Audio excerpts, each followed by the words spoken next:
Castle suggested that we do a collaboration with USF St. Pete and the Dali Museum, and we've been having a series of lectures that until now have featured Debbie and myself talking about Dalí and then talking about biology or some aspect of science that Dalí was interested in.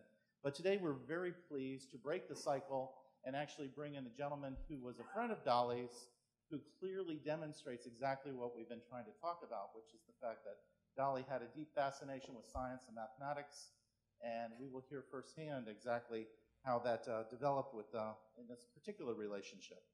So I believe, if I'm not mistaken, that was 1975 when you had the opportunity to meet Salvador Dalí. And I believe it was 1985 when the Morses were here and had invited you to come and speak to our audience. So I believe there's probably a few people here tonight who actually heard your first lecture here at the Dali Museum back in our old building. But the gentleman we have, of course, is Professor Thomas Banchoff. He is a geometer and has been a professor at Brown University since 1967, focusing on mathematics. He focuses on geometry and topology. This is terrible, actually. But it will be recorded if I at least talk into it. And geometry and topology of smooth and polyhedral surfaces of 3- and 4-dimensional spaces. And we're going to be hearing a lot about 4th-dimensional spaces shortly.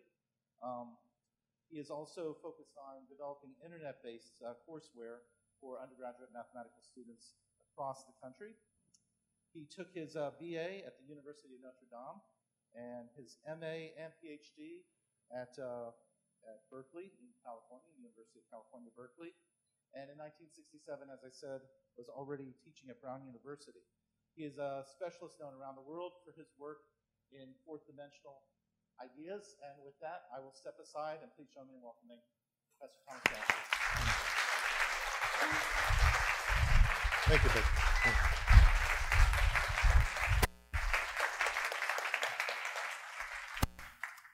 Salvador Dalí is the most unusual man I ever met, including mathematicians, and that's saying something.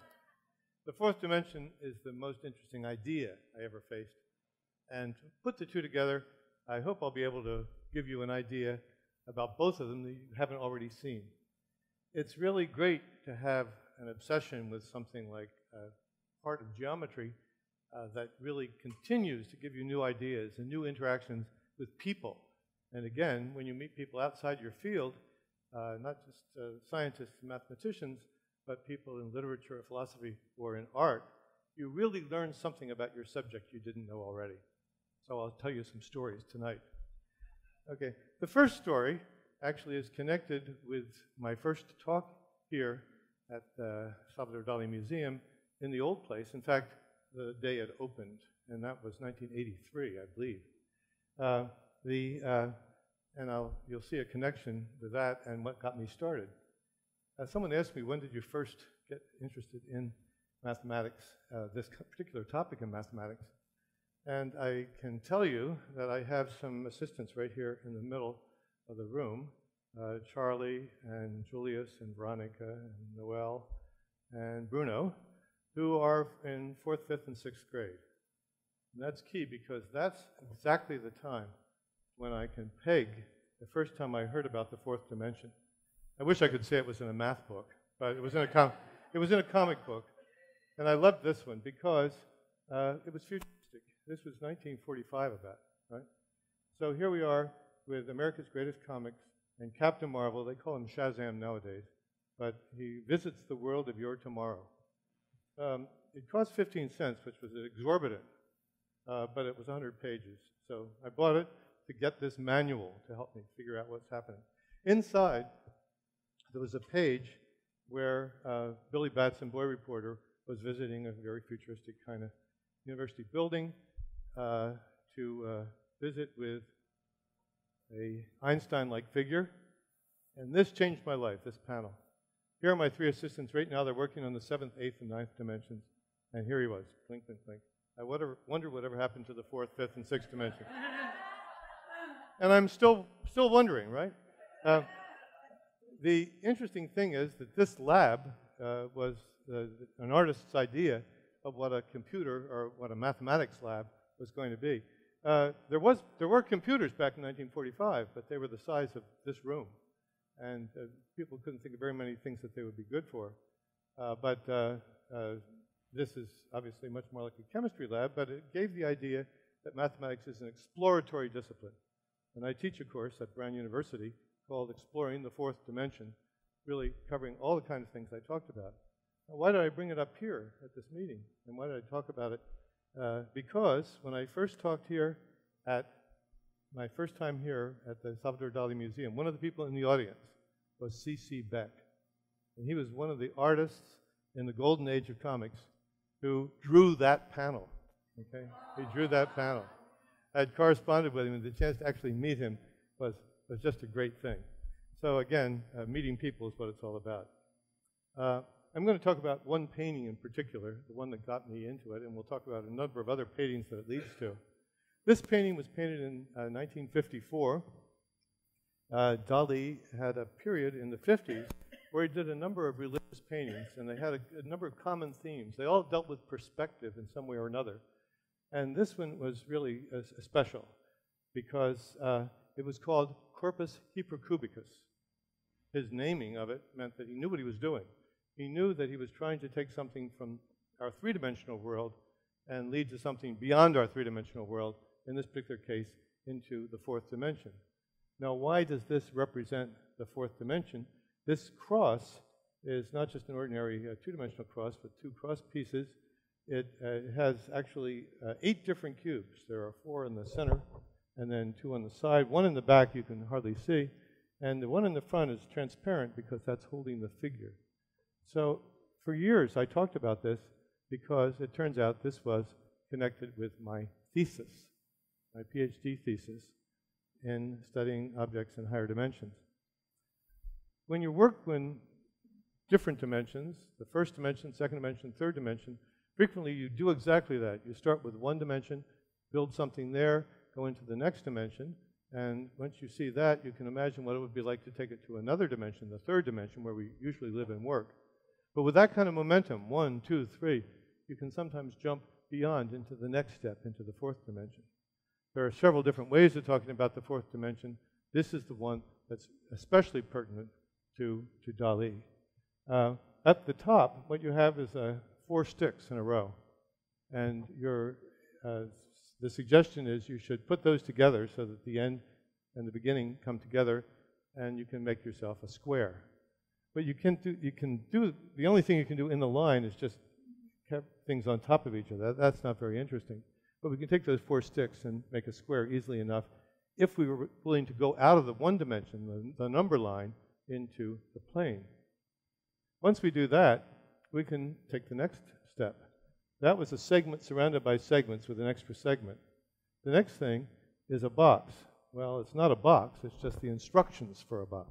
Right? You could, if you had a nice cardboard box, send it to your friend up in Rhode Island in a parcel post. But you could also save some money by doing exactly, spreading it out into the plane.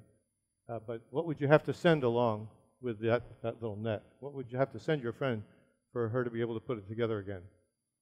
Instructions. Glue they have, instructions they need, okay? And the instructions are exactly these arrows that tell you you're supposed to attach these things, but you're not supposed to stretch the thing. And we know how to do it. We go into the third dimension, and we can make a box. I have one here, a rather crude thing, but it's all right. This thing, with these instruction sets, I can just fold it up and flop the top over. And your friend doing that instructions would be able to make a perfectly passable cube. The worst thing that could happen is it would be turned inside out. Now, how do we go beyond that? Well, here we are with a square surrounded by squares, and an extra square that turns out to be the top. So what's the analog? What's the thing you get if you start with a segment and a square? What do you get in three-dimensional space? Next thing, cube. And you take a cube and you surround it by cubes. Well, a cube has 6 square faces, so you get 6 cubes on either side. That's 7 altogether, and down the bottom is the last one.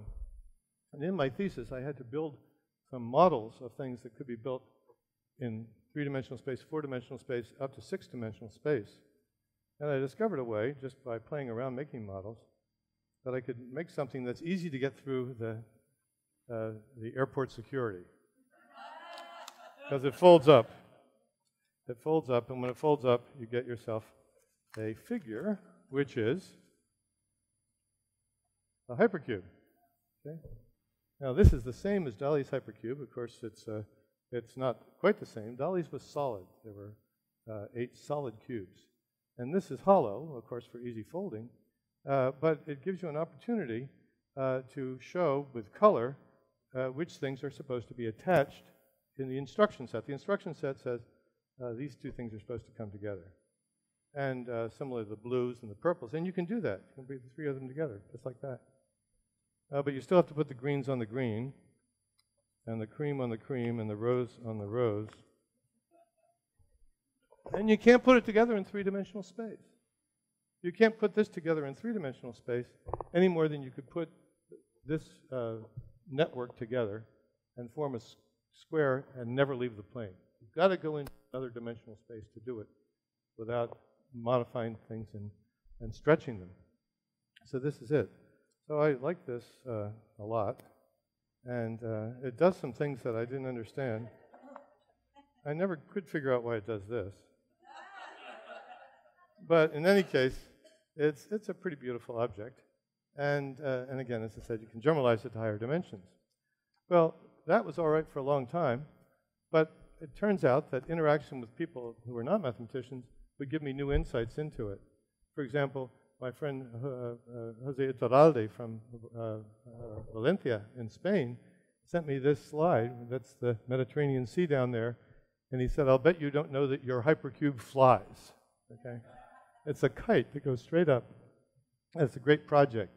I mean, any of my students seeing this would say, you know, I know what I want to do for my midterm or whatever, because projects are what people do in those cases. Now, it was very nice to meet people and have them show interest in it, but then something happened. There was an article about our work in 1975. Let's see, this is 75, Wednesday, January 22nd, and the article was in the Washington Post. Now, Dalí subscribed to a clipping service. Anytime there was an article in any paper, somebody would clip it out and send it to him. So we got a couple of copies of this, showing me with my unfolded hypercube and showing a picture in the background. Now, we know our friend Dalí publicity, but he loved it under his own terms. So I was a little bit worried. I knew that the reporter had not had a chance to call up the Museum of Modern Art and get permission to do that. So I was curious to see what was going to happen, and we didn't have to wait too long. Now, as it happens, here's another picture, and I'm going to show this because it shows up again in several things. This shows the kinds of things we were working with back in 1975. Back from 67 to 75, we did a lot of things that were wireframe models. That's all the computer could do. But we could make them move, and we could make them move not only in 3-dimensional space, but 4-dimensional space. This particular object here is a picture of a 4-dimensional cube. And it's not this picture we were talking about before, but it's a picture that has all the vertices, the corners, and it has the information that helps you draw the edges. So that's what you give to the computer, and the computer continues to do that. You can sort of see these top 8 vertices form a cube. Here's another cube down here.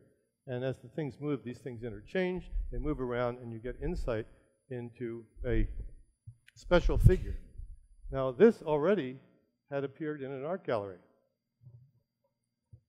There were people involved who were interested in engineering applications. My computer science partner, Charles Strauss, had done his work in computer graphics at Brown University, one of the first PhDs in computer graphics, certainly the first PhD of Andy Van Dam, who was the guru of graphics. And his thing was for applications in engineering. Now, it turns out that his machine, which would do rotations in 3-dimensional space of very complicated objects, would do the work of 11 engineers. But of course, it cost more to design and implement than the salaries of 11 engineers. So this is what's called an academic interest. Okay? He needed new problems to work on, and I have been knocking myself out since I was in middle school, trying to understand this concept of higher dimensions. So we formed a partnership that lasted for some time. Anyway, Okay. I came back from class one day. There was a little note in my mailbox. This is before email, so the only way you found out a note was, call so-and-so in New York City representing Salvador Dali. So I asked Charles Strauss, what do you think? I have one, thank you. My wife keeps track of how often I cough. So here she is. Thank you. Let's see, where were we? Charles Strauss and I came back from class representing Salvador Dali. I said to Charles, what do you think? He said, well, I don't know, give a call. So I called, and a woman answered the phone and said, this is so-and-so representing Salvador Dali. And I said, Charles said, well, it's either a hoax or a lawsuit. Okay. Well, as it turns out, the woman said, Senor Dali is in New York City, and he wants to meet you. He has some questions for you. And it was clear that he was talking, she said he's working on a new project that has to do with stereoscopic oil paintings, and he wants to discuss some technical questions. That was a lot better than legal questions. And we went down, and we did see him. That's Dali on the right. Okay. Yeah, you know, this is only not that long ago, only 37 years ago, you know. You can't buy that auburn hair dye anymore. Whatever it was, he was fascinating from the very beginning. He met us in the lobby of the St. Regis Hotel, where he would kind of hold court. We brought stereo slides. I brought my model with him. And, well, he was pretty fascinated by this model. He liked this model very much. He was playing with it and working with it, and he said at a certain stage to me, I may have this. It wasn't exactly a question. And I said yes, he could have it, and he said he had just started his museum in Figueres, over in Catalonia, and he wanted to have a model there to represent that. That was fine. I should say that I'm modifying my talk a little bit because the second time I met Dali was a week later, and I've never mentioned this in a talk, but he saw the stereo slides and wanted to see some stereo films that we were making at the time because he was interested in the stereoscopic oil painting. So he asked us to come back down from Rhode Island to New York next week. So I did come down, and he also wanted me to meet A. Reynolds Morse. A. Reynolds Morse is, for anyone who's read anything of the history of this museum, was the one who accumulated this beautiful collection. He was an industrialist, the injection molding supply company in Chagrin Falls, outside of Cleveland, and I actually visited that place and saw where the collection was housed at that time, which was in a wing of the plastics plant. Okay? At a certain stage, he was looking for a home, and the story is a long story, but he ended up here and was very, very happy with the reception he got from the people who helped to build the museum and all the people who would come to see and discuss his work. So A. Reynolds Morse wasn't very happy to meet me because he had to stay an extra day in New York City. But when Dali told him to do something, he did it. In any case, I was very happy to meet Mr. Morse a number of times. And when I gave a talk here at the beginning, the talk in 1983, he actually came to 2/3 of the talk, which is really very good. Yeah. Mrs. Morse came to the whole thing. She was really good. Okay.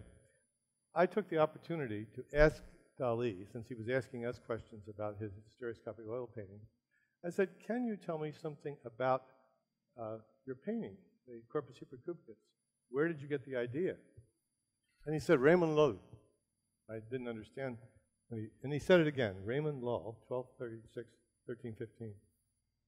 Now, I said, you mean, mystic and polymath who wrote Catalonia? He said, yes, you know Raymond Law. It was just a freak accident. I had taken a course in those days. I would always find one course outside of mathematics to keep me sane, And so I sat in on a course in the religious studies department on the history of the church in Spain and Italy in the 12th and 13th centuries. And I figured no mathematics there, right? Well, no, there was. So I knew about Raymond Law. I had read his De Nova Geometria. And so Dalí was very surprised to meet a mathematician who knew about Raymond Law. And I was surprised that he was relating his construction back to something that was done so long ago. Raymond Law was born in the same area of Spain where he was born. Raymond Law, I think, invented the Enneagram. This is one of the things he worked with. And he had a kind of a system, it's called the Ars Magna, where you could answer all possible questions by moving these cycles around and lining things up. Well, theoretically, it was all possible questions that could be asked within a particular framework, but it really turned out to be a forerunner of Babbage's computing engine. So in a sense, already doing things connected with mathematics, combinatorics, but also mathematics of geometry. He was a two-dimensional person. Everything he did was in 2 dimensions. But he had a student, not a student immediately, a student much later. I should say that I'm going to make a couple of comments about art history here. If you look in the collected works of Dalí, there's a painting up here called The Martyrdom of Raymond Law.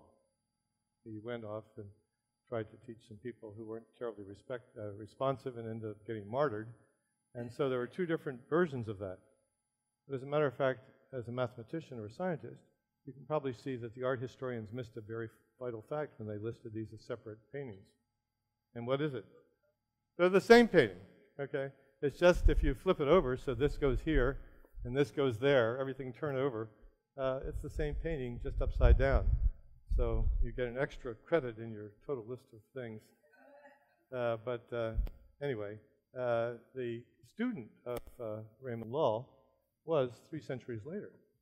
Juan de Herrera was a famous architect. His work is very, very well known. And he was a Lullian. He studied all the work of Raymond Law and decided that he was going to go from the 2nd dimension to his dimension, the architecture, 3rd dimension. So in that period of time, he wrote a book called Discorso sobre la figura cubica, okay, discourse on the cubic form. And you can see 2, 3, 4, a lot of things. And instead of having letters on symbols in a plane, he had letters on figures up in space.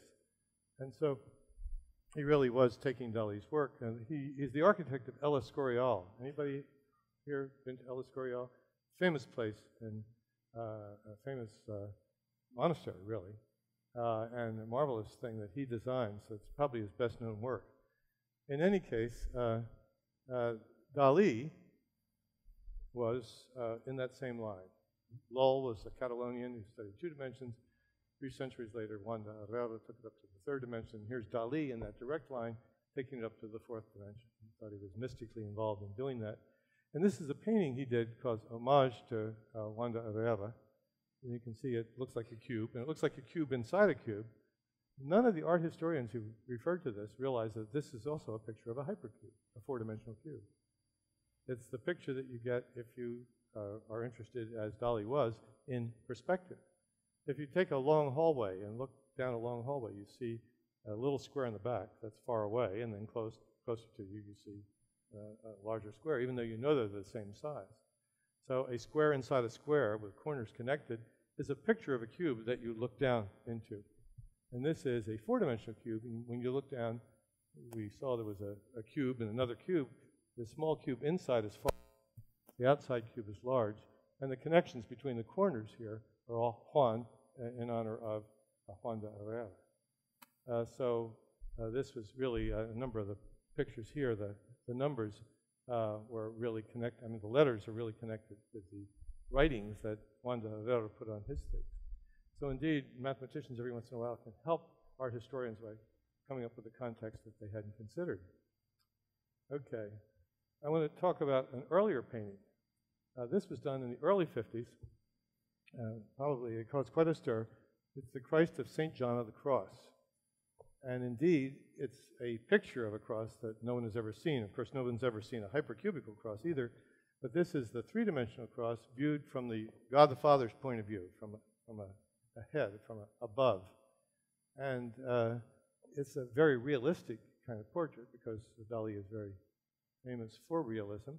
His inspiration was St. John of the Cross back again in the Middle Ages practically, but this is a sketch next to one of the articles about St. John of the Cross, which Dali was inspired by, presumably done by St. John of the Cross, a famous mystic in those days. Now, he needed a model. And this model, this is Russell Saunders. Russell Saunders is a great story. He was a stuntman, literally a stuntman, and he was in dozens and dozens of films for Gene Kelly or, Alan Ladd. I mean, he could really fill in for all sorts of people to jump off buildings and jump on and off horses and so forth. He was very strong. He used to hang out at Muscle Beach, a place in California where muscle men were there. And so he was a sort of ultimate stuntman, but he was hired by Dalí to be the model for that painting. So he would have to go for 20 minutes at a time in this excruciating pose, and he got paid $35 a day for that, I think, something like that. In any case, he thought that was the ultimate stuntman. Never mind. Okay. Now, the crosses that we've seen, and you'll see a couple other places, turn out to be not just favorites of Dalí for geometric purposes, but they're favorites of the people who studied perspective and drawing throughout the ages. So certainly, when people started studying perspective in the 1600s, 1700s, the cross somehow represented a challenge. This is not very heavy perspective, but you can see the different views of a cross. I saw this picture for the first time when I came to the Salvador Dali Museum in 1983. I saw it because, A. Reynolds Morse and Eleanor Morse had tried to buy copies of books that had inspired Dali, books that he had used as a student. And this was such a well-known thing by Sebastian M. de Jorat that he did own a copy of it, almost certainly. And I think that by looking at this, I was astounded, not then, but the next time I came back here about 20 years ago when I gave the second talk here at the Salvador Dali Museum in a film series, I realized that we could answer the question, how did he really get the idea of this particular figure? And that came from looking at different things. If you take a look at this again, you'll take a look. We have this unfolded cross. It's in perspective, but if you push straight down, you get a perspective view of a tile network down in a plane, and you can see the shadow of the cross down below is our two-dimensional cross. That's a very impressive thing. Why would he think of that as an exercise? Well, because the key is this painting, this object here. It's not a painting, it's a sculpture. This is a sculpture of a sort of another cross, and it was done in 1954, exactly the same time that he was working to solve the problems of how to do corpus hypercubicus. It was not an easy problem to solve, and he took him 4 years trying again and again before he was satisfied with the painting he did. As I said, this came in 54, and I remembered seeing this in the book of perspective that was supposedly in Dali's collection. And it's clear to me that this is the sort of thing that would inspire Dalí to take this cross and go back and put that together. And indeed, the cross is nice because you can look at it from two different perspectives. But an exercise in the whole thing was to do two perspectives at once, to do two superimposed crosses. You know, the two crosses, and this is what shows up in the book. Okay? And I said, that's it. That's the four-dimensional unfolded cross. That's the corpus hypercubicus, right there. Dalí saw this object, I'm sure, in a geometry book or in the sketches that people would make when they met together in the bistro or the tables, the cafes in Paris. Mathematicians, scientists, artists got together, and the fourth dimension was an idea that was very important at that time. So there were figures like this that had been done in the 19th century, an unfolded four-dimensional cube. And Dalí would say to himself, I predict, I surmise that I've seen that before. I've seen that before. I know that figure, and that's the figure I'm going to use. Now, I wish I had been able to ask him whether that was true or not, but that insight came only 20 years ago, and it was too late. In any case, this figure itself, you can see a lot of the guidelines in it, is a special image for Dalí. Now, the thing that's surprising about it is that this is not a book that was written in the 19th century. I was actually able to get a copy of the book. Actually, here it is. This is. Okay. I bought this on eBay for $100 because it was in condition mauvaise, a really bad condition. Okay. Well, it was falling apart. Well, that's okay. I wanted something that was falling apart, and there it is. That's the actual page of this thing, stained and everything. It makes no difference. That's really there. It's great to hold something. I don't know whether you've noticed the date on this. Okay, middle schoolers. What's that? 1,500, 600, 750. 1750. It's the oldest thing I own, that's for sure. And it's amazed me that this figure, of course, the people in 1750 were not thinking of it as an unfolded four-dimensional cube. That came a couple of centuries later, at least a century later. In any case, I was really excited by that. But you never can stop being excited, because when I was here at Christmas time setting this up, we looked at the other books that were up in the library here in this building. And there was a book by Jean-François Nisseron, a Franciscan friar who died at age 33, but not before he had written a book in 1638 called Curious Perspectives, the perspective curieux. And look what we have here. Right there, you got the unfolded cross. It's not quite the one that Dalí used, and not quite the one that appeared in the Jura volume a century later. But I'm trying right now to see how long ago it was that people started using that as a standard exercise. All the books on perspective I've looked at in the 19th century used that exercise, the double cross.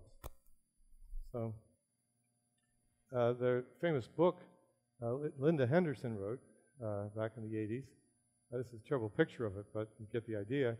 The cover of the book was in the Bollington edition of her PhD thesis at Yale, called The Fourth Dimension on Non-Euclidean Geometry in Modern Art, an 880-page thesis.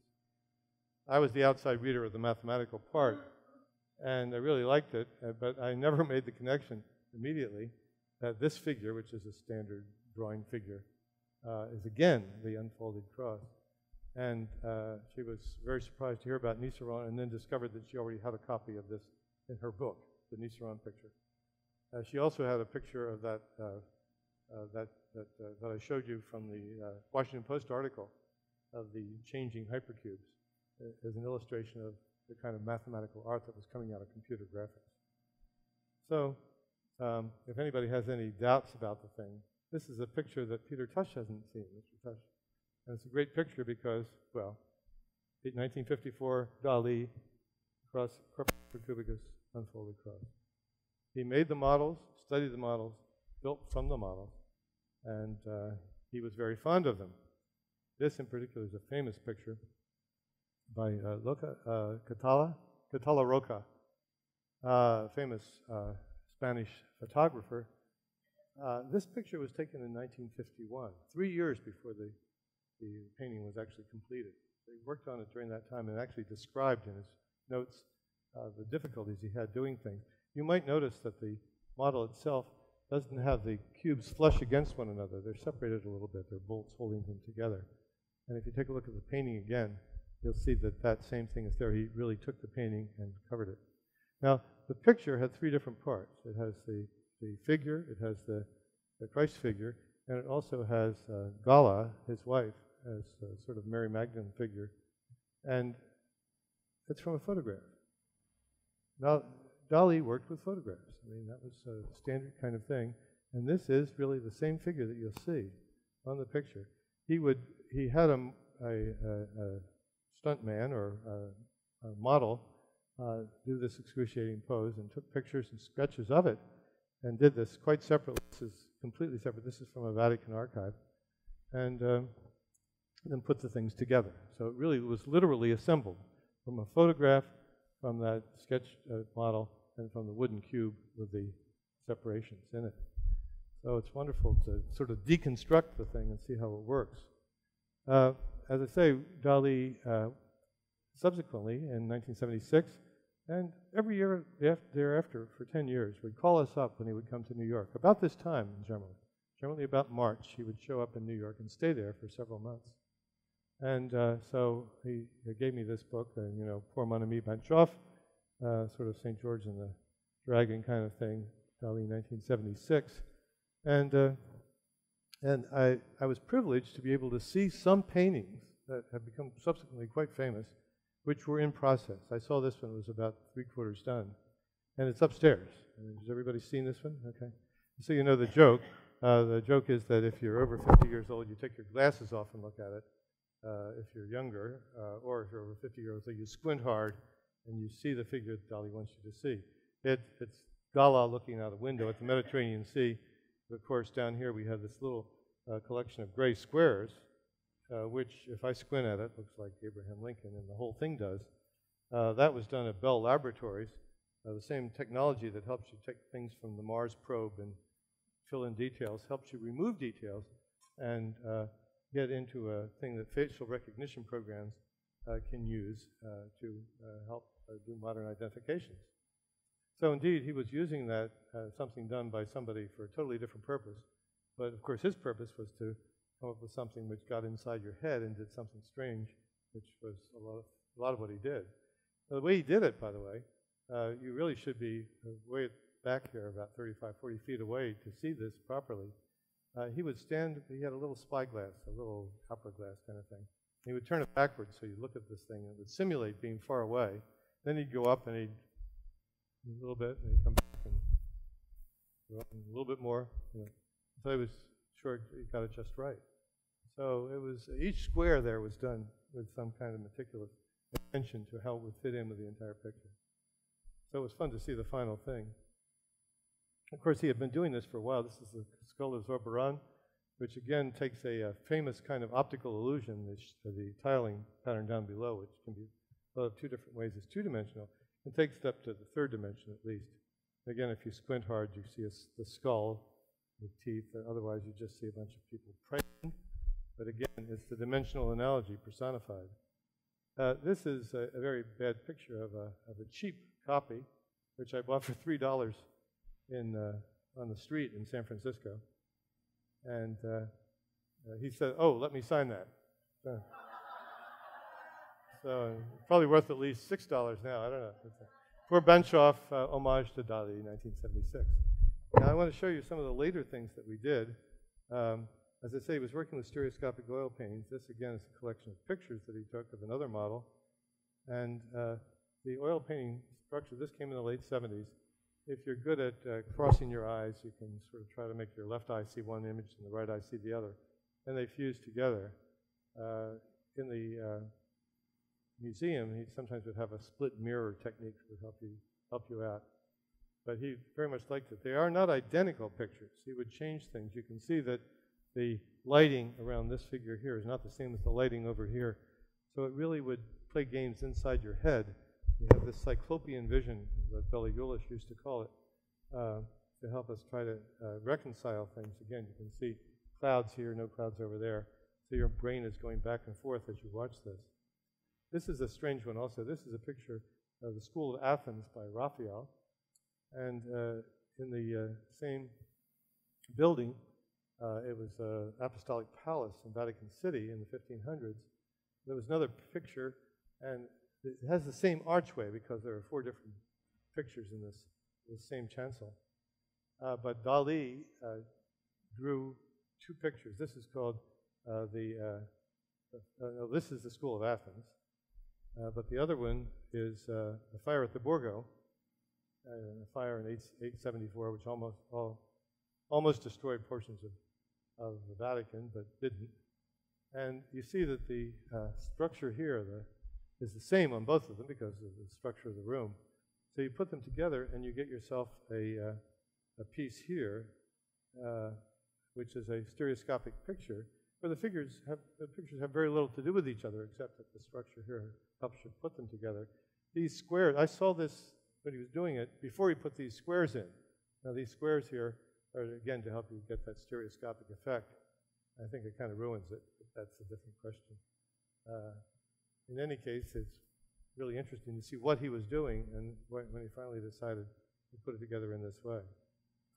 This painting is the only painting where Dalí actually used the words, the fourth dimension, the à la recherche de quatrième dimension, the research or the search for the fourth dimension.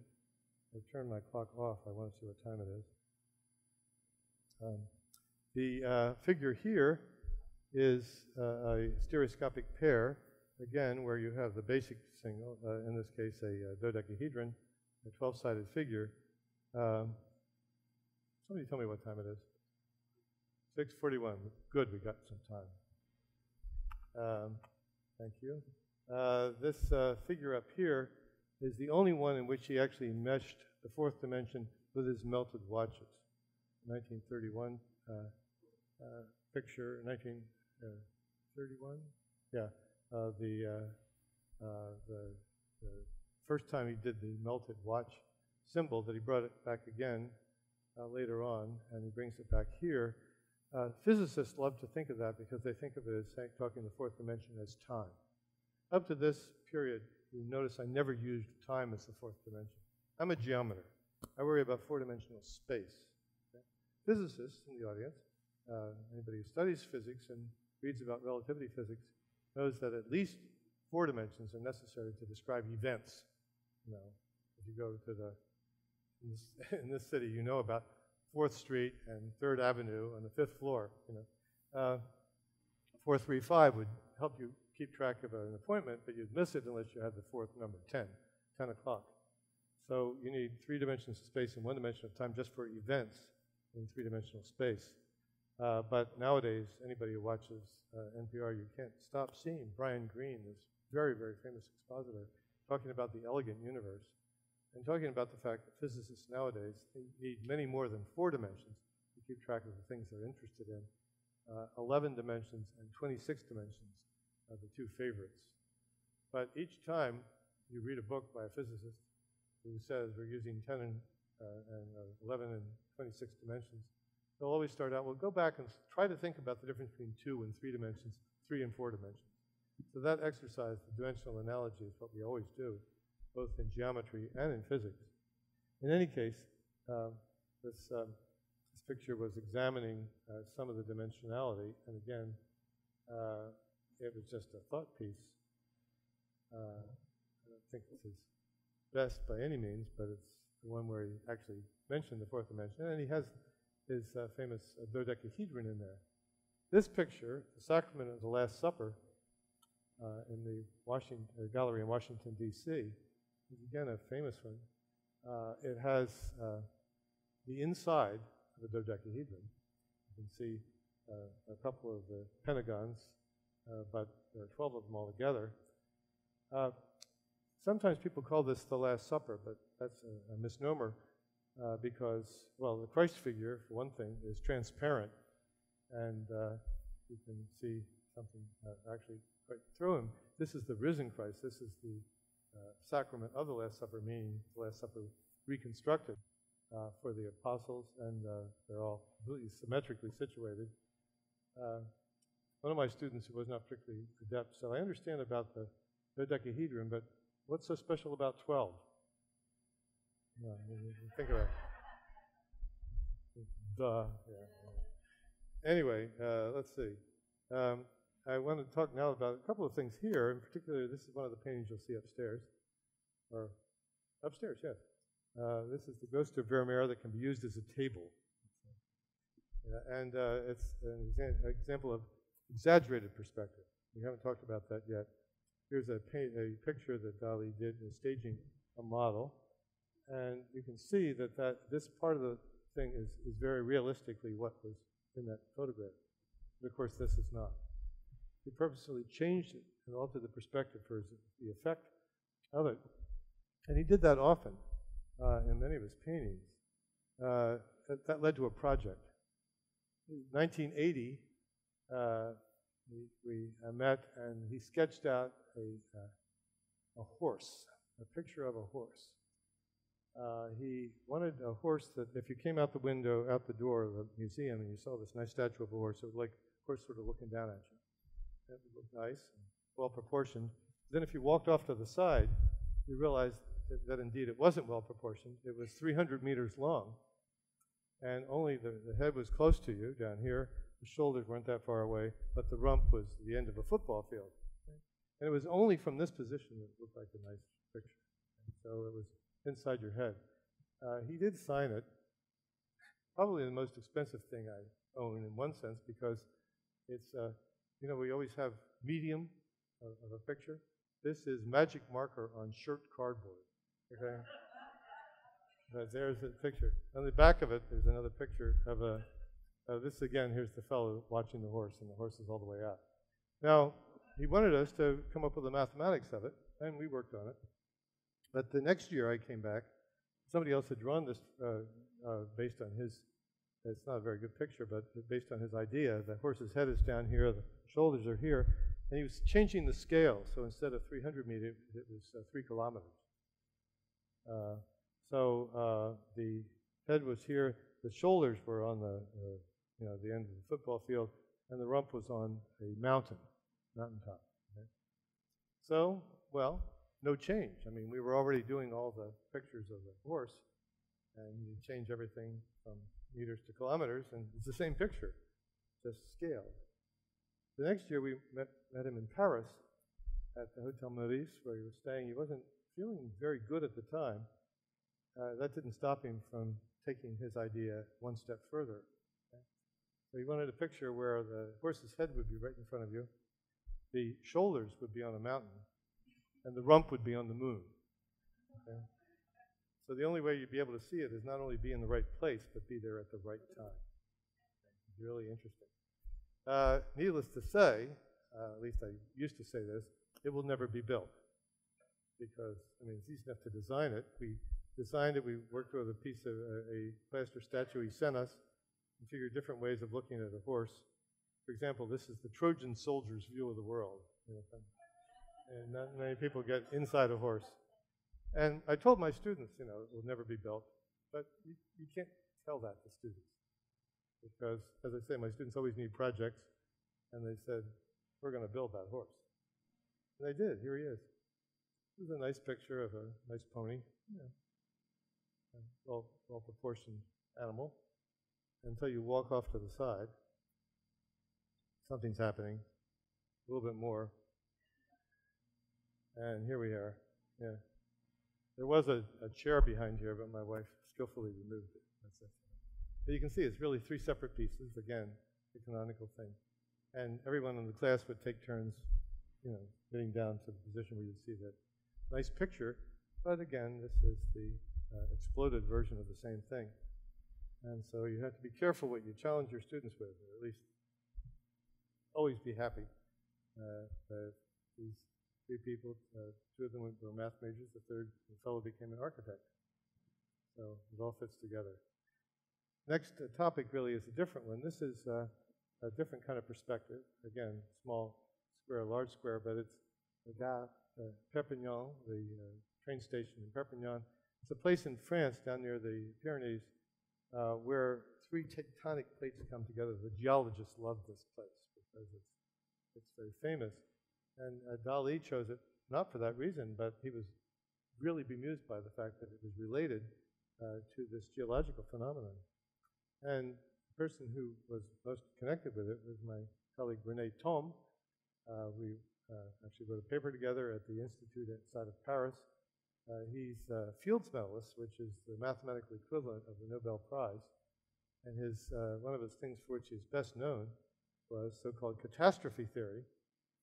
And this is the work of Christopher Zeeman, who popularized Thom's notions. It was a mathematical construct well known to engineers for studying structure of bridges and so forth, but really could be applied to a collection of mathematical topics to, for example, try to take a collection of pictures like those curves at the top and see how changing parameters will really give you totally different so-called equilibrium surfaces. So he worked with this, and the catastrophe theory was connected with the catastrophes, what in France, the geologists would call a geological catastrophe, and tectonic plates cause and rise and break. So Dalí became quite fascinated by that. This is a painting that we saw for the first time in Milan a year and a half ago. It's the only painting that Dalí ever did with equations in it. But the equations were equations like the ones that gave the picture we just saw. And again, the picture again is supposed to connect the tectonic plates with the mathematical theory. And there's something down here which is so-called Kudaran, a swallowtail. It's just schematic, but remember that because it comes up again. In fact, it comes up again in this picture in 1983. It's a little bit different. The previous picture, this was quite flat, and now it's bowed up a little bit. In reality, it should be bowed up more. Dalí designed this picture, there's no question about that, because nobody else in his retinue had any knowledge of mathematics. But this is replete with mathematical symbols. Well, it has other symbols too. There was a cello at the side of his easel, and here's the elongated S. That's the cut in the cello, but also the integral sign. Of course, it becomes Dalí's mustaches, one more version of that. And you have a cubic curve with an inflection point, and when you unfold that, according to the theory of catastrophes, you get a figure like this, which is, for Dalí, a chalice-type figure, the swallowtail. This is the bird's tail. Again, it really should be a cusp here. That's an angle. The cusp is when it comes together with the same tangent line. And he would not have allowed that mistake in a painting, but as I said, by the time he was doing this, in 83, 84, he was really not doing a lot of the fine work himself. He would tell people what to do. The original sketches, everything, the ideas are all his, because as they said, the other people had no idea why he would want this thing to be changing here and what the important parts were. But the painting itself is listed as Dalí's last painting. And I saw it when this picture was taken just 2 weeks before I visited Dalí in Kubal, which is the castle that he bought for Gala, and he stayed, after his wife Gala died, he stayed there in that castle. And had his studio there. So I saw this when it was not quite finished. I'm happy to say he had a couple of books to the side, one by René Thom, and a couple of other books on perspective, and even one about Fibonacci numbers. I know everybody here loves Fibonacci numbers. And a book of ours on cusps of gas mapping. So it really was, again, a beautiful way to put together the mathematics, the religion, and the art. Now, coda is, Dalí died in '89, but in 2004, there was a wonderful Year of Dalí, 100th anniversary of his birth. So this is in Figueres, where his museum is situated. And in that museum, if you go to the second floor, down one gallery, you see, in glass, the actual hypercube that he had made out of olive wood, and the figure that he had made out of metal that is based on the model that he may have. I may have this model. It's very nice. It sits there and it looks stable, but if you put a 20 centavo piece in here, it actually makes it rotate around and it plays liturgical music in the background. It's really kind of kitschy, but it's really very nice to see how it fits together. This is another picture. You can see he has the picture of the Corpus Hypercubus in the background, and all these things together, and you can get a better view of the way it's unfolded. And in fact, there's a mechanism in the middle that makes it turn and do that kind of hula move. And he put a crucifix on the driver just for just to show. Now, in the final thing I'm going to show is this picture, which was a recreation of in Figueres at the museum of the studio he had back in Kubal. But there's a problem. They tried to recreate things exactly, but what's the matter with this picture? It's reversed. And again, you got to be a you don't have to be much of a mathematician, but that's reversed. But that's the way it really should be. So I have and let's see, my timekeeper. 6:55. That's too bad. I have an 8-minute movie I wanted to show, and I only have 5 minutes left. Ah, but you took 3 minutes to introduce me. Yes. Hey.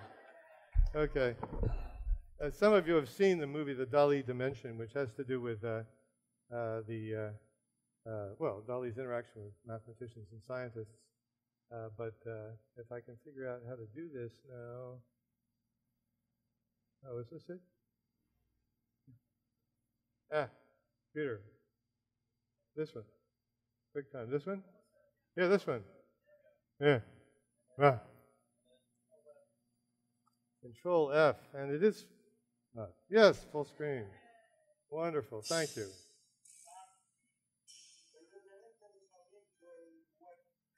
Come on.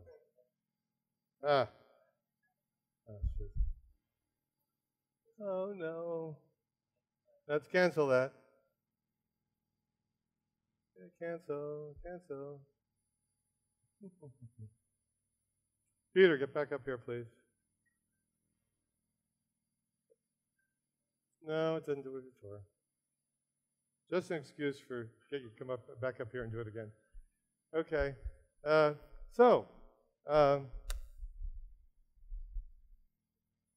We are, yes.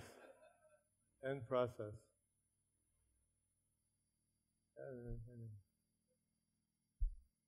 Okay. Okay, let's just start it over again.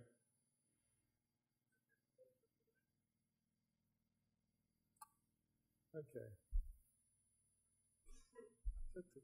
Okay, good start. Good start. Let it stay there. Thank you.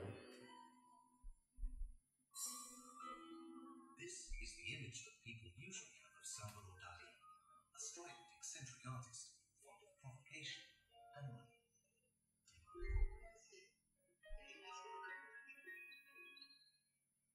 But there's another Dalí behind the mask.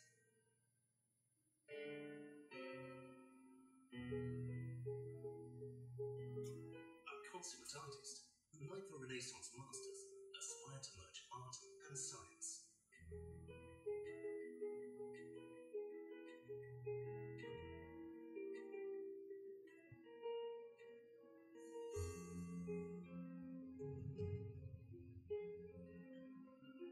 Dalí's work reflects the main scientific theories and discoveries of the 20th century.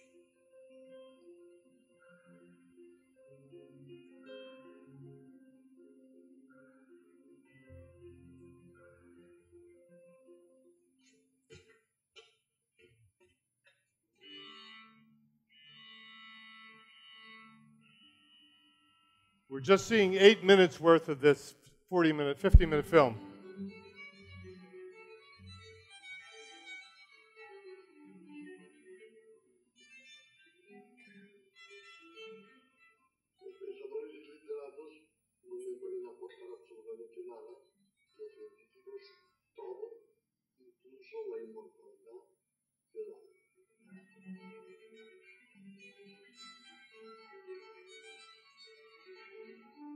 I had the feeling Dali wanted to know what my mindset was.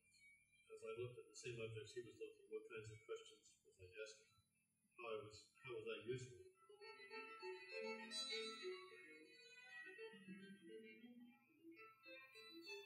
We always spoke pretty much as equals.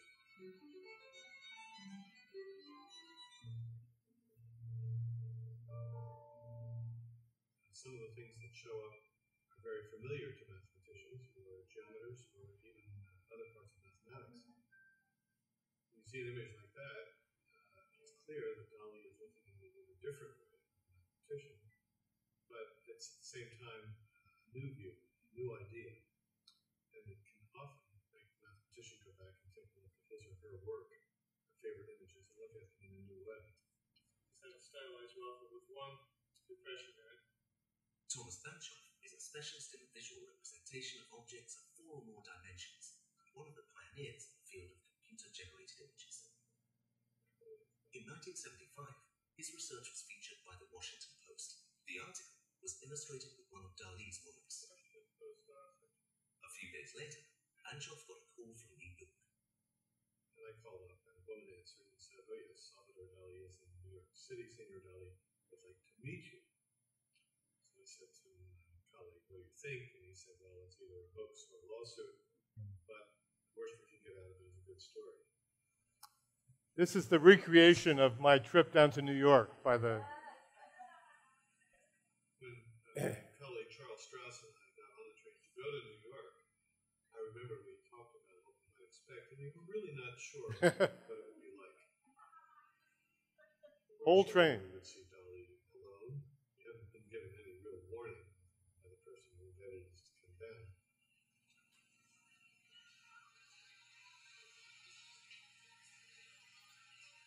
Dali was more or less holding court at the St. Regis Hotel cocktail lounge. Various people would come in to see him, but we were the featured people at the time, the ambassadors for mathematics. He was asking us questions immediately about some of the mechanical aspects of achieving the effects that he was looking for. At a certain stage, we began talking about the central object from his painting that had been featured in the cover of the Washington Post article. And it really was an unfolded polyhedral object. The object I have here is quite old, almost as old as my first visit with Dali. Because he stole mine. Or he took mine. Sorry. Shortly after my visit, the object itself is an unfolded hypercube. And I was able to show him this object which we designed. And he was quite taken with it. He liked to play with it, moving it back and forth, and asking questions about its construction.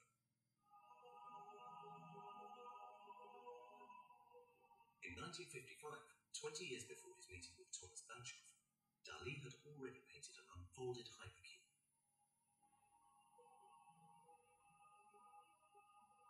The hypercube is a four-dimensional geometric object, but we live in a three-dimensional world, and we cannot imagine these kinds of objects.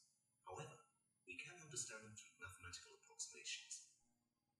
In the same way as 4 segments of a line can be folded to make a square, 6 squares can be folded to make a cube. To make a 4-dimensional cube, a hypercube, we would have to fold 8 3-dimensional cubes.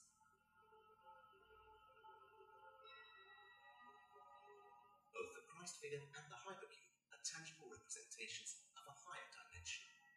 Dalí had achieved his dream of merging art, science, and religion. The idea of purpose hypercubes was to enlarge on the idea of St. John of the Cross. St. John of the Cross saw the crucifixion from the Father's aspect.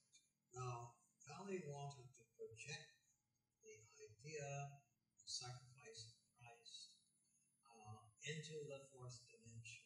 In other words, to make it eternal. The idea of unfolding a 4-dimensional cube in a 3-dimensional space and seeing that as a representation of the crucifixion was Dali's genius. He saw it as an unfolding of the transcendental object into our ordinary world.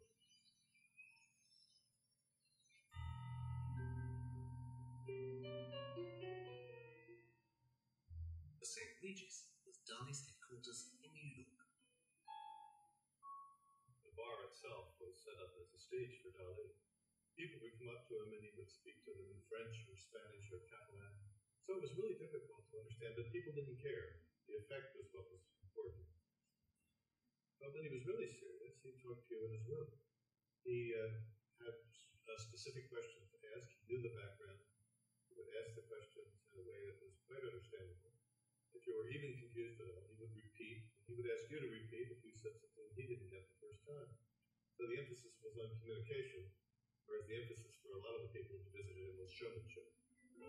Gala died in 1982. Dalí fell ill. He left his home in Portugal and set up in Puro, where Gala had spent the last years of her life. His friend Tom Banchoff paid him a visit there. In May of 1983, we came here to the castle in Pupil to show our films and new objects to Dalí. nurse's body that made him comfortable in a chair right here. And after he was ready, we showed our first film, the Veronese Circle.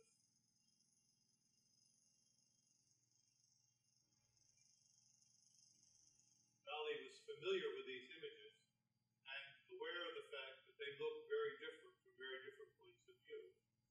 As the object rotates in four-dimensional space, we see a number of situations that Dali very much appreciated. He would say that is marvelous, and he would see something that approached a point of high visual ambiguity, which then resolved. Sometimes the object in the middle has three cusps. This is very important because Dali recognized that the three cusps showed, and we were here in the Billy Catastrophe that was studied by René Thom. René Thom was one of Dali's long-standing friends. This French mathematician, winner of the Fields Medal, the equivalent of the Nobel Prize, developed a whole new branch of mathematics, Catastrophe Theory. The curves expressing Thom's equations appear in Dali's last paintings.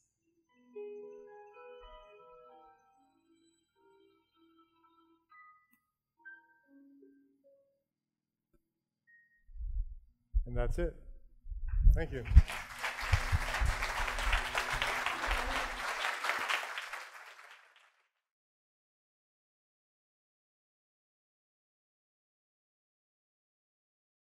Joanne.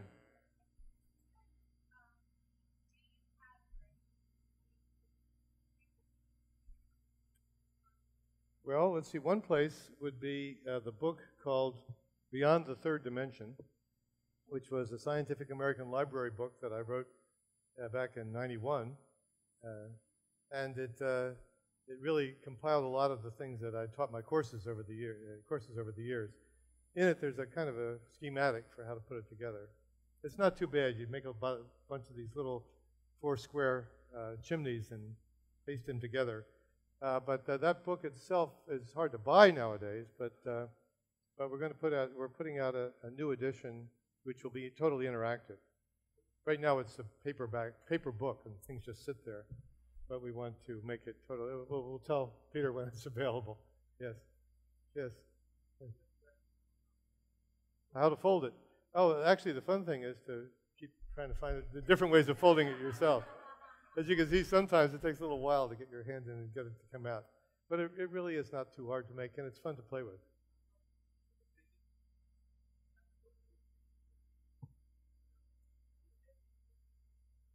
The question is, I've been working on it for a long time, that's true, and can I envision it? Well, I can, and my students do learn how to see different things.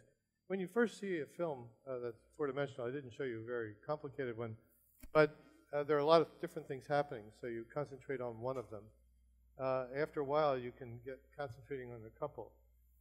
One of the phenomena that I can attest to, because we can study it easily, is if you watch some of these things moving around, they appear to be going clockwise, and all of a sudden it will start going counterclockwise. It's just like watching one of these optical illusions. It seems to be coming at you and then it's going away. And that happens routinely in the beginning because you're watching something and the thing you're watching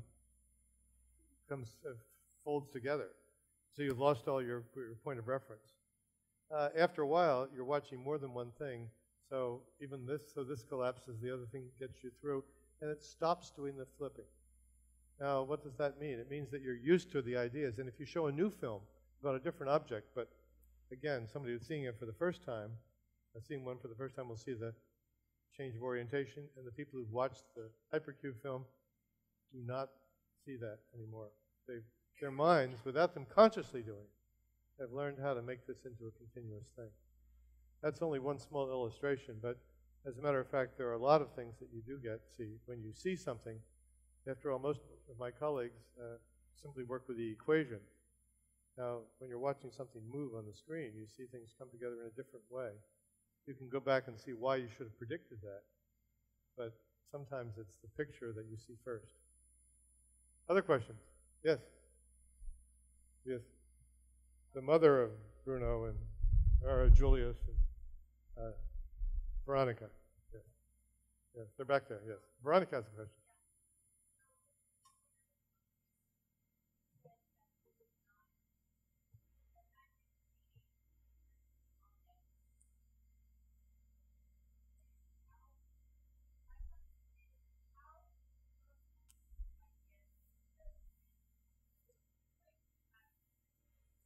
Well, first of all, I didn't write that part of the script. And indeed, I think you can imagine things in 4 dimensions in the sense that you can take a look at something that happens in 3-dimensional space. And you watch what happens very carefully and how that would be thought of if you were only a 2-dimensional creature looking at the 3rd dimension. It gives you an idea of something you can do if you go up into the 4th dimension, a different kind of thing. It's reasoning by analogy, usually.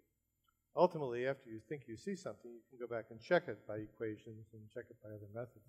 Or you ask the computer to realize so you can see whether the picture there looks like what you imagine it to be.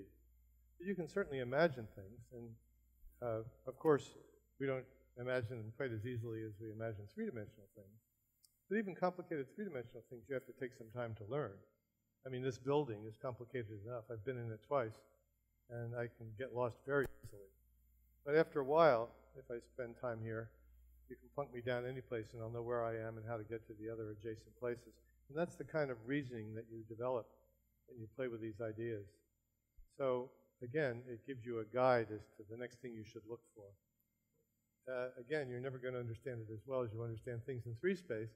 One of the things about working with the 4th dimension is it makes you much more conscious of the process you use to develop understanding of an architectural object or even a complicated single polyhedron that you want to work with. Yes, you can get ideas. Yes. Yes.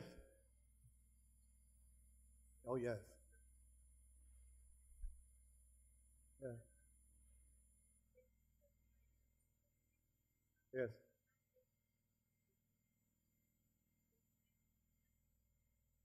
Well, the origami, as you say, in the Between the Folds, which was, by the way, the producer of that was Sally Rosenthal, who's an old student of mine. And she was the one who told me about it, and I got it before it went out in general. I like it very much because you meet people there who are trying to write down the instructions. You know, how do you fold, and how do you do these various things? What are the rules of origami? There are other people who want to change the rules a little bit so that you can trisect an angle, for example, or you can do some other things that you can't do with ruler and compass. So it gives you a different kind of geometry than Euclidean geometry. And again, a geometry where you can experiment. There are people who make polyhedral models, devote their life to making fantastic geometric models. Father Magnus Wenninger, a priest out in Minnesota, just got fascinated. He was a high school teacher. He found that polyhedra were the things that excited his students. He became an expert and has 3 books on them. And again, it's all, he makes them. He has nothing to do with computers.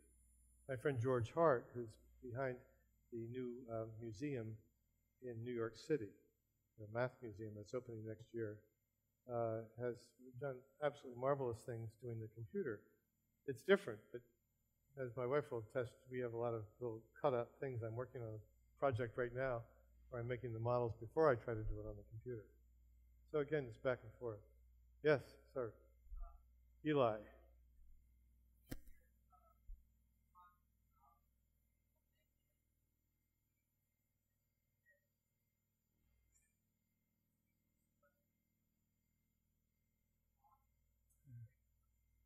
Well, you know, I'm a little bit embarrassed by that cut, which was, again, taken slightly out of context.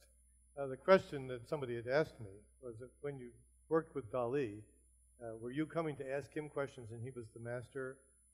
And I said, well, it was pretty much that he was asking me questions that I knew something about. I was asking him questions that he knew something about, so that when we talked about the topics of our interest, we were speaking as equals, not as the suppliant, whatever. As it is, of course, he, as I indicated, he really did do his homework. He had better than a Scientific American understanding of the topics he was talking about. He really wasn't a scientist in the same sense. I think I would, perhaps this isn't fair, but I think he would look at an object, a new field, until he saw an image that really captivated him. And then he would play with that image according to other things he had thought about. I mean, I think that's what happened with the Hypercube, as I said. I think he saw something, connected it, and put it together in a way nobody else had done. I think that was his genius, really, seeing so many things. he loved to talk to scientists, and he wanted scientists to treat him seriously. And he treated them seriously. So in a sense, that was the kind of equality. It wasn't, anybody looking down on the other person. I know that Professor Tom was kind of amused. I mean, he didn't go out of his way to try to meet other artists, but Dali really loved the geometry that he did in his theory of catastrophe. And he incorporated that into his final painting. Oh, no, not at all. No, I mean, the real problem, one of the problems was the language. He spoke 4 or more languages, and he would jump between them. And sometimes it was rather difficult to understand a phrase that he came up with.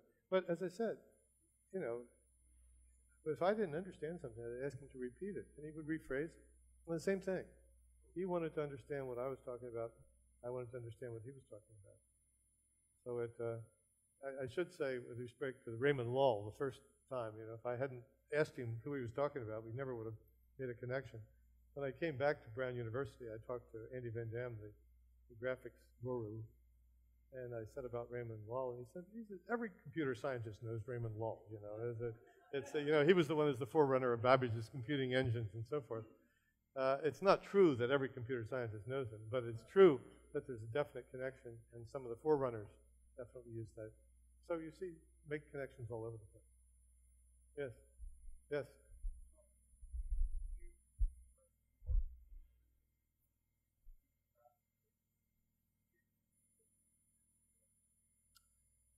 No, I don't. Well, I don't. I know I won't. Okay. I really stay. I stay pretty much in 4 most of the time. It's enough. That's my dimension.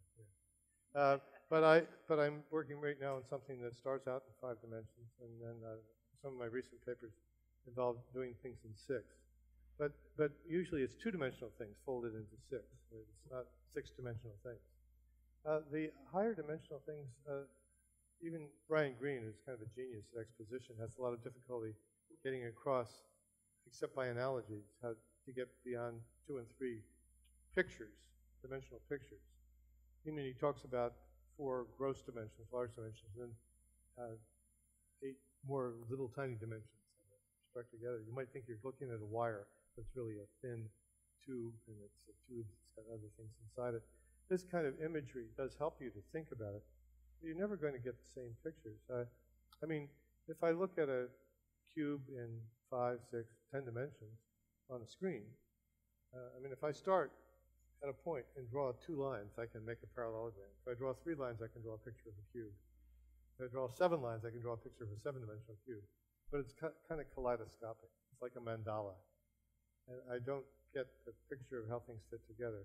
Now, some of my students are interested in getting a little further than me, and students always try to go beyond their teacher, which is good. I mean, you guys can probably go and do 5, 7 dimensions. It's easy, right?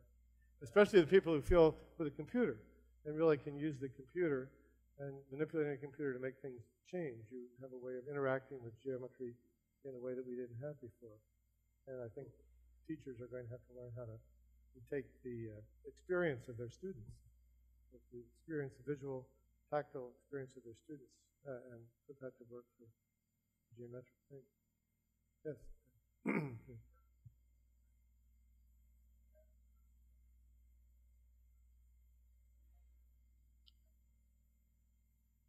Oh, yes.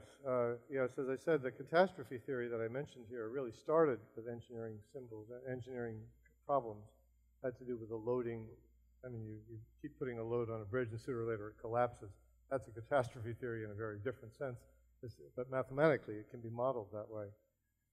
Engineers work with higher dimensional things all the time. If you have a robot arm in a manufacturing device, frequently that robot arm only has a 1-dimensional thing. But if it can move in 2, even just to have an arm like this requires 2 dimensions. You have to give the angle here and the angle here. And if I do this as well, I've got 3 dimensions for this, plus 3 dimensions for this. So it's already a 6-dimensional system. Engineers have no trouble keeping track of things like that. And for that matter, people who do surveys if somebody has a survey and has 13 different things that they're going to check, like the economic status of the wards in outside of Boston, you'll have a spreadsheet with 13 different columns. And that's a 13-dimensional array. What happens usually is that the people who do what they call exploratory data analysis will take that 13-dimensional array, take portions of it, say 3 or 4 things at a time, and see if they can move those points around. It's called a point cloud. Before they had cloud computing, they had point clouds. And sometimes you'd rotate something around and it would line up. You'd say, aha, there's a linear correlation among those variables. So instead of having 13 things, you only have to know 12 because you can predict the 13. That kind of thing is really was a tremendous amount of work and still used, and still very much used in statistics to try to come to terms with these higher dimensional arrays that come out of things like biology or economics or physics. Yeah. It's and what I do is try to help people visualize various dimensional configurations, and then they go off and do it. I teach a lot of engineers, but I don't teach them engineering. Yes, George.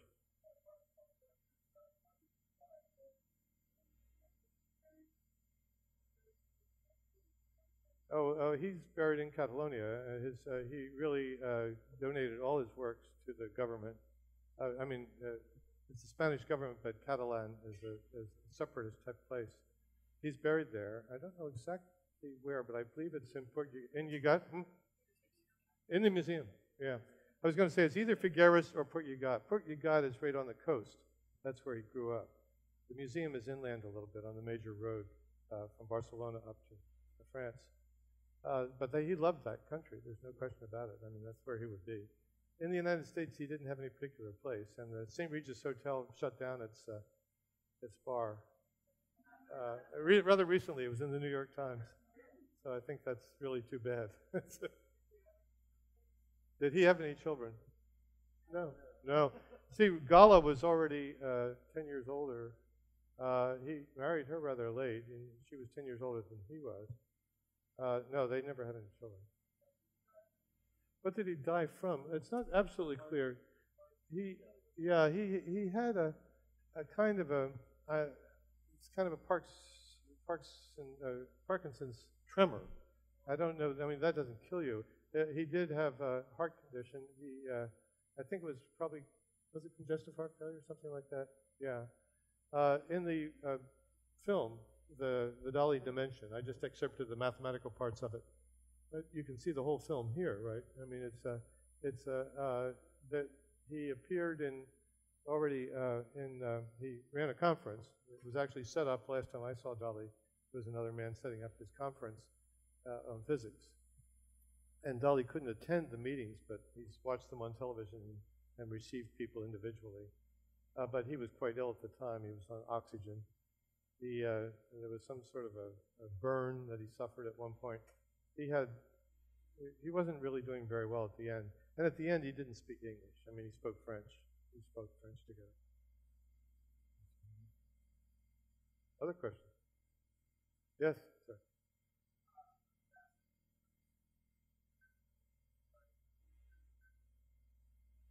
Yes. Yes. Yes.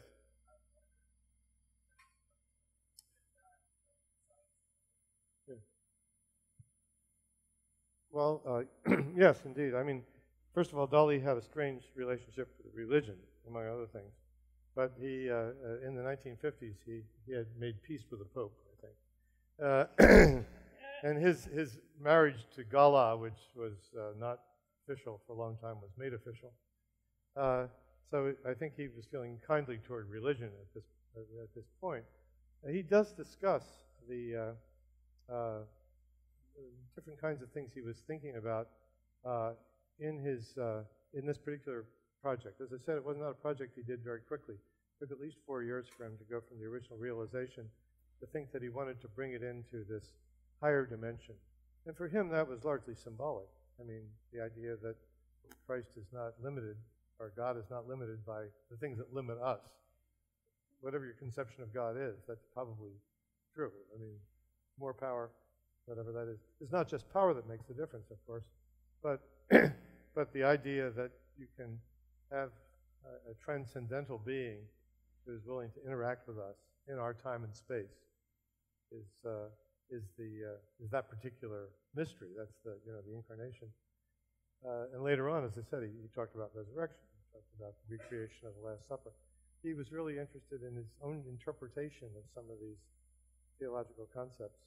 And as I said earlier, when he saw something he liked visually, he would play with it. He would develop it in his own way. So I don't know that anybody else would have done that Last Supper recreation. And I certainly don't know anybody who would have done something like that hypercubical cross. But he was quite serious about it.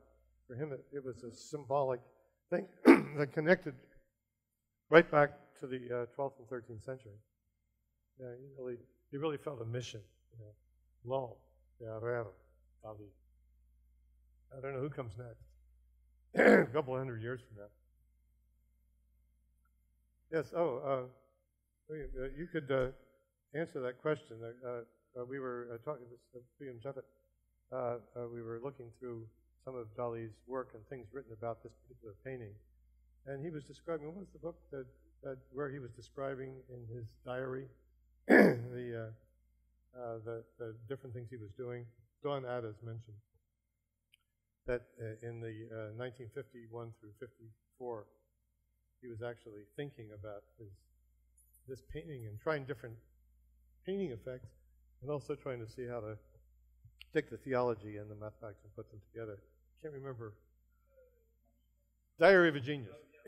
That's exactly right. Diary of a Genius, one of the main books that actually take Dali's own writings and jottings, really gives some insight into how he was developing this. It wasn't just something, oh, here's something, I'll just draw a picture of it. He was very intentional. Yeah. Yes?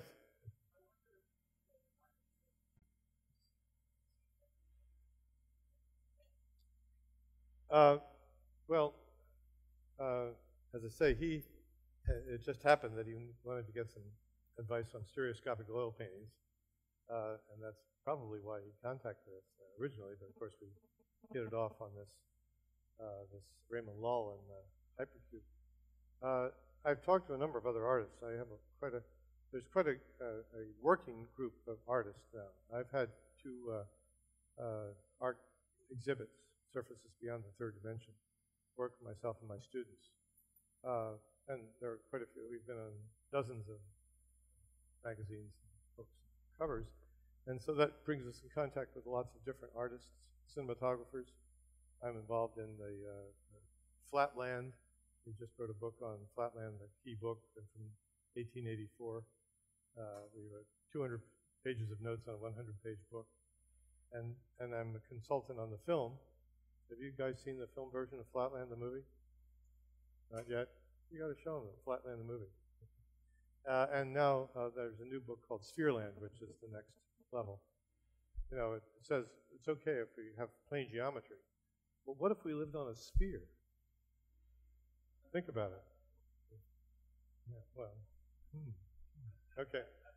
No, so I do know quite a few artists. As I say, Linda Dalrymple Henderson, who wrote the book, The Book on the Fourth Dimension in Modern Art, not only did 880 pages at that time, but the next version, which is coming out this year, will be 40% larger, because so much continues to happen. New insights. Yeah, the interaction with art and mathematics is fascinating, because you learn so much. When you show an artist your painting, and he or she starts saying things, and you say, wow, I never saw that, or I never knew that, I never made that connection. And then you go back and you continue to work with it. It works. Well, thank you very much.